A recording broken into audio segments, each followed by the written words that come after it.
So what we're doing here, this is the continuation of what we're establishing the, or remaking the brick lines now. Since the brick lines, as we mentioned, it's failed to the NCT because it's corroded. So this is the remaking now of the brick lines here. Okay. We're gonna put this thing in, like so. In order to have the very good breaking holes of the pipe here, you're gonna have to do this.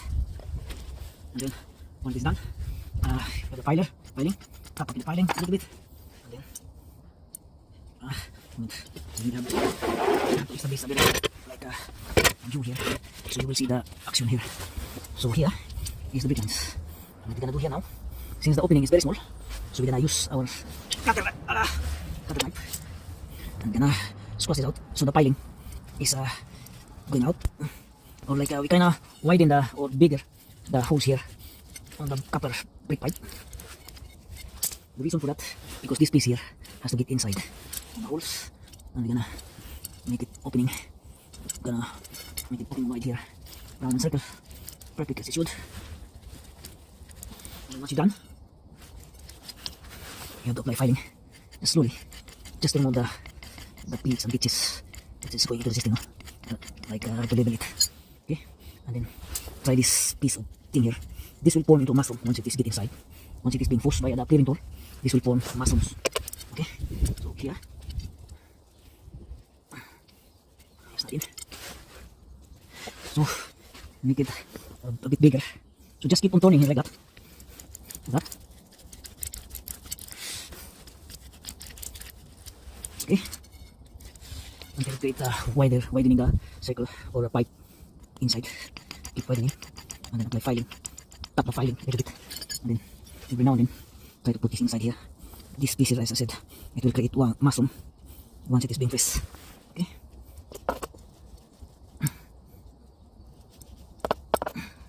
So it's not in yet. We're gonna put it in. We're gonna run and run on circle until kingdom come.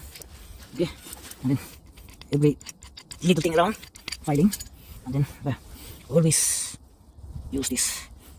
And once it is get inside, you are now into business. See that? Once it is in, we are now into business. Okay? And then, when you are doing, sit with next time guys, don't forget to put this thing here. You need to have the union nut inside beforehand. But this is kind of mistake here, but anyway, we can recover as always. We put the union nut. Anyway, it's not too late, so put the union nut. Then have to adjust it again. So I can loosen it. Loosen it. And once it is loosened, you can now put the union nut into it. Like see this one here. This is the union nut we're going to put in place. Like that. And since the union nut, since kind of, you have to like clean the union nut. The wire brush it, whatever. So it will free from debris, whatever, dirty and whatever. Okay? And that's it. Once it's in, I'm gonna put it back the clearing tool. Between tool. Measure like almost inch or millimeter above the clearing tool. I'm gonna measure it.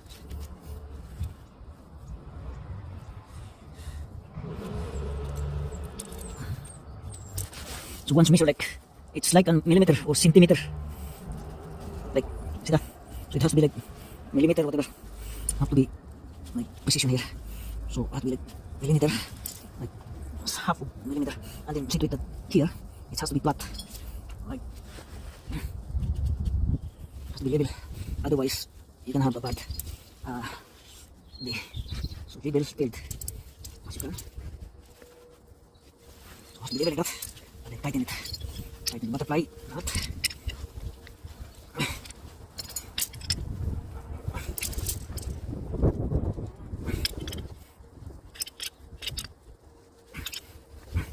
When it's stuff turning, then that's it. So now, kinda put here, once again,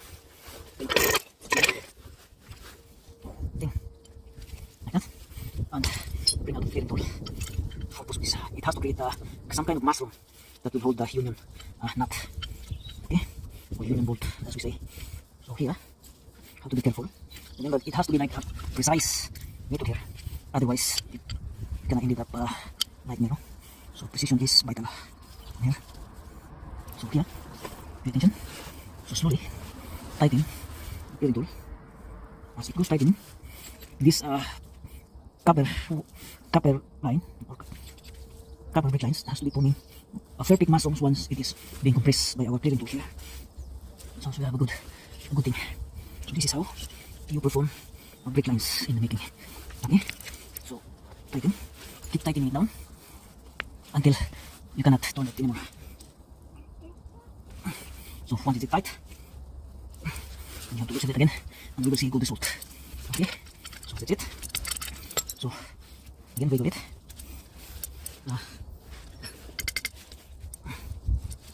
You have to remove the thing now. Okay, so we will see if we have a good result here. So looks pretty much good. We have a perfect mushroom. Now we can take this out. Hold the little, take this out.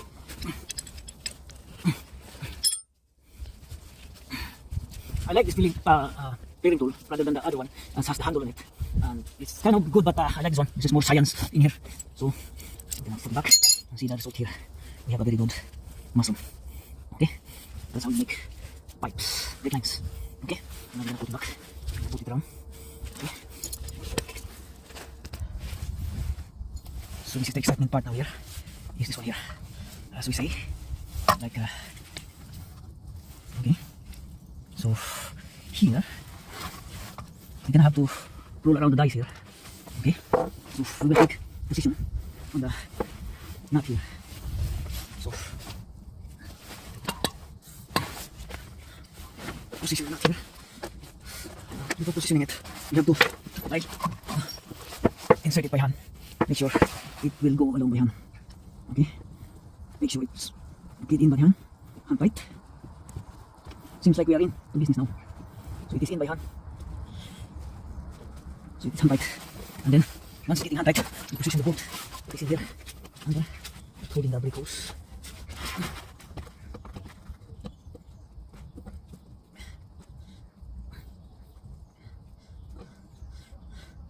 So like I said, every bolts and nuts, or particularly union nut brake lines, especially that I'm mentioning about, it has to be like hand tight. So we will not mess up the thread, no? Otherwise it will be nightmare for us if we mess up the thread. Then we're gonna buy new parts on our cost. Okay, so like tighten, that's it. Once it's tight, we're gonna proceed to the next part, like repositioning. We need this part here, has to like come up. This is the piping tools that we need. Like it will bend brake lines perfectly, like so. So that's it.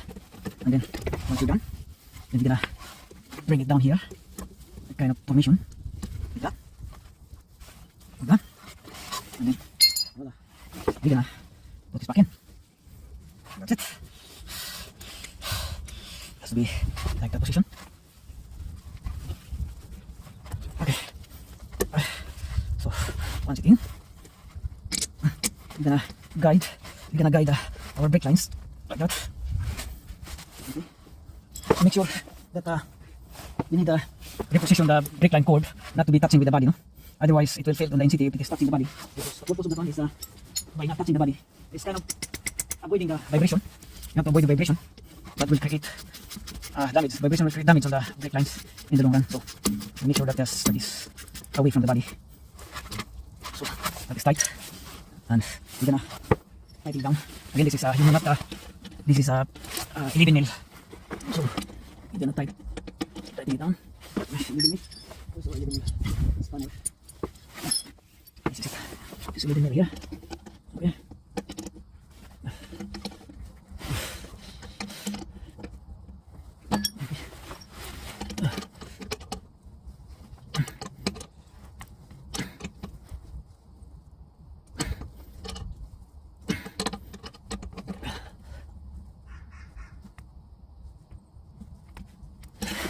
Okay, and then we're gonna bring up into here closer.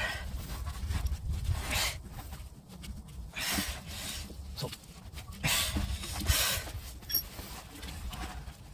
just kind of maneuver here. So everything here has to be by hand.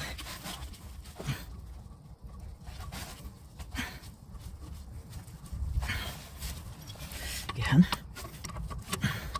So hopefully we're gonna have a precision and exact move here. Okay, once the nut will not stop turning, then that's it. And then we can adjust it later. Later on. So, here. So that's it. It's done. Now we're gonna see to it. We're gonna put back the cable, handle cable.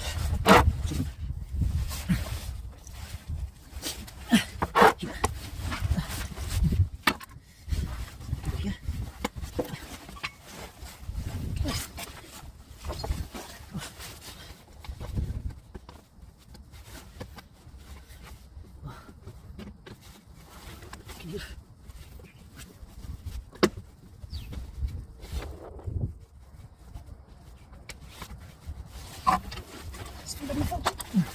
Should be good.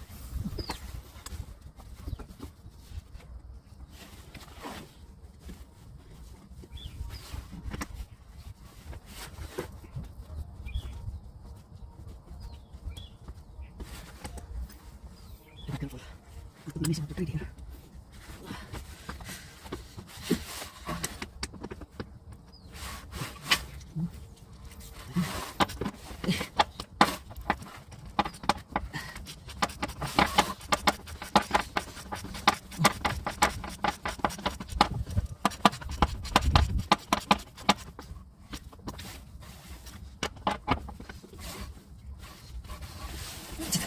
Okay, now the excitement part is we're gonna bleed by gravity, and then after bleeding out by gravity, we're gonna pressurize the system.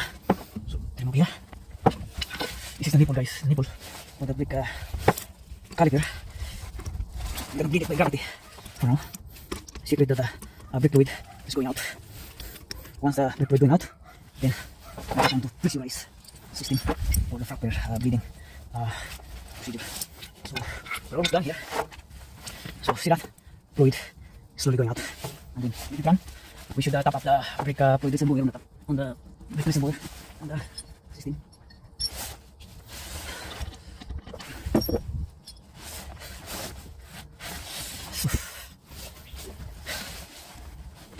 So once it's bleed out, we're gonna put our DIY bottle here.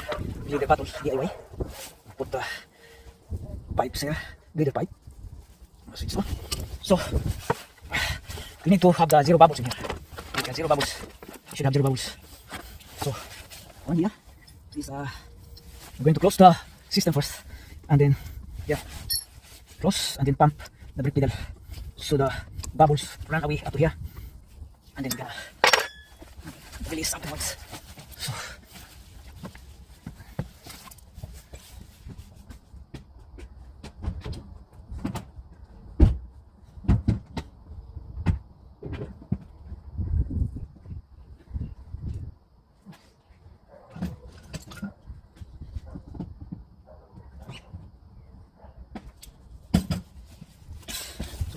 I'm gonna apply pressurized ice.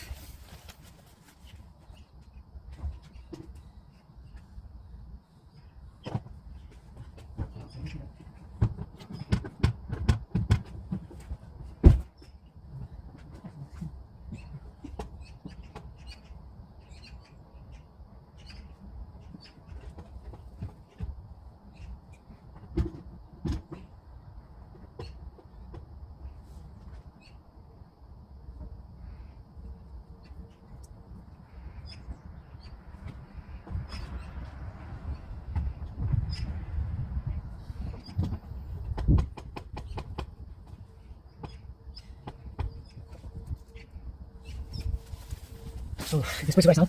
So we have 10 psi on the pressure bottle. We don't have to put more higher because it will pop up the O-ring or the gasket of the brake master cylinder. It will blow up if we put more pressure in it.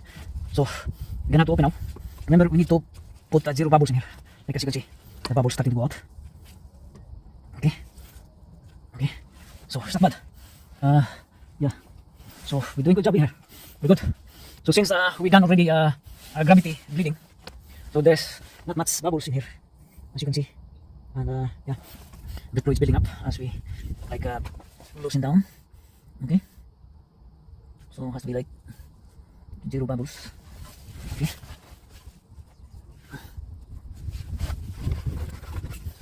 So yeah. So as the fluid build up, as you can see, fluid here build up, we need to have solid lines, like 0 bubbles. Because the brake pedal has to be like, when you press the brake pedal, it has to be like solid rock, no spongy or no whatever. So purpose here, 0 bubbles, solid rock, brake pedal. And then once done, tighten up, and then you're gonna pump brake pedal and put the thing on it, like the brake pedal lock, pressurized.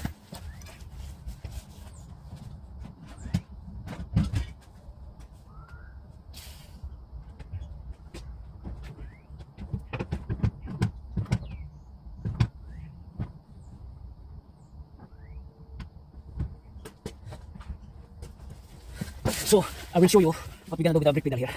This is how to pressurize the brake pedal. As you can see, there's a lock in here. Like, I place it down, and then that will lock up system. We will check here. It's too much pressure in there now. We will check the brake lines if there is any leaking. If there is leaking on the union nut, then we're gonna tighten a little bit the union nut. As you can see there, it's fucking super dry, guys. So we're good here. We're good. We're very, very good. Okay. So there's no leaks, whatever. We will wash out with the brake fluid, so to confirm that there's no leaking on the system. We will apply washing liquid. Wash with the brake cleaner. Wash the brake cleaner. Then if you have no brake cleaner, then you're gonna have to use like a Coke, like me. I always use Coke for anti-degreaser. So you will see here, as you can see, we're shining down the brake lines just to make sure that there's no leak. Okay, I'll do some here underneath. Wash it down, because you wash it down because the purpose of that one is we're gonna paint this one here. So we're gonna paint this one after knowing that there's no leaking. So we're gonna paint, finalize. We're gonna finalize the work here. Okay, so we will now start the engine. Yeah, we'll start the engine and we'll see. Because once you start the engine, it will create more vacuum on the booster pump. I mean the brake booster will create more pressure by vacuum. It will create more pressure on the brake booster, and we'll see. So I'm gonna push it a little bit here. There's some kind of okay.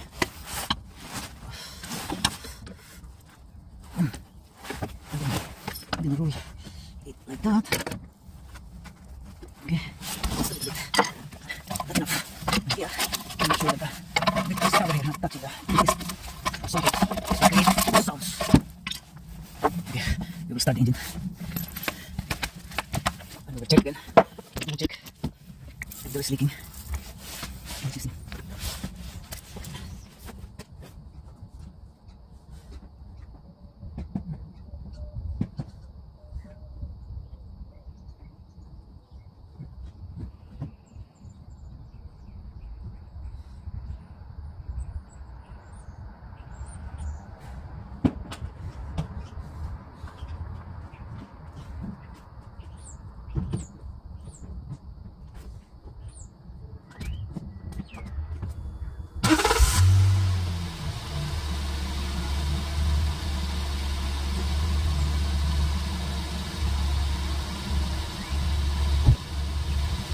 So the engine start, guys. That will be creating more pressure on the brake lines now. As you can see here, there's no leaks from here.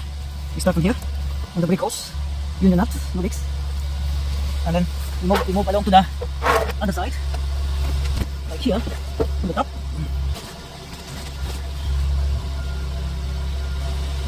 No fluid leaks or no brake fluid leaking. This is totally 0-0. And we move down, look up downwards. We need to check. Everything has to be checked. So here, between the union nut connector and the brake hose, no leaks. As you can see, super dry. And the connector here, at the joint between the main brake pipe here, there's no leak as well. So we're good to go. That's pressurized engine start, and the brake pedal is being pressurized Because if there is leaking, you will see brick fluid leaking immediately. But there's nothing in there, so we're good. We're good to go. Okay. So that's it, and then we will now paint this one. So it will pass the city. No need to buy a brick hose. Okay. Because normally when we are doing this thing, you need to buy a brick hose. Because because actually the brick hose is not too bad. But to avoid the benefit of the doubt, normally you have to buy brick hose. But for now, we need save the money for the owner. So the owner has to be happy. So we don't need brick hose. We just develop our system here. That's to save money from the owner. So yeah, just dry up and then repaint, and that's it.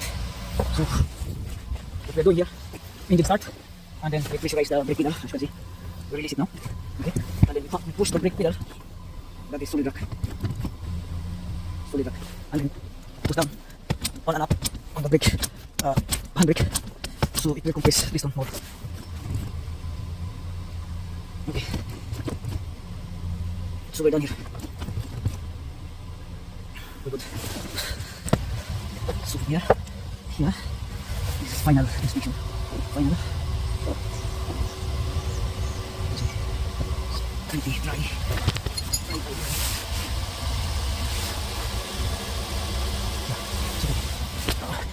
Good. Okay. So that is done, guys. So it is painted. It's painted ready. We put the light here, so you will see. So that is painted like brand new. So the owner obviously save money in this thing. Okay. So like what we do is we normally do things that will save money, no, from the owner. The owner will save money. Instead of buying brick hose, we just take it around, paint it like new. Obviously the brick hose is not too bad, like. So second, that's it. And we're good here. You see that? Okay. One down. We're good. It's painted like brand new, and that's it. So that's how the brick lines in the making. Thank you.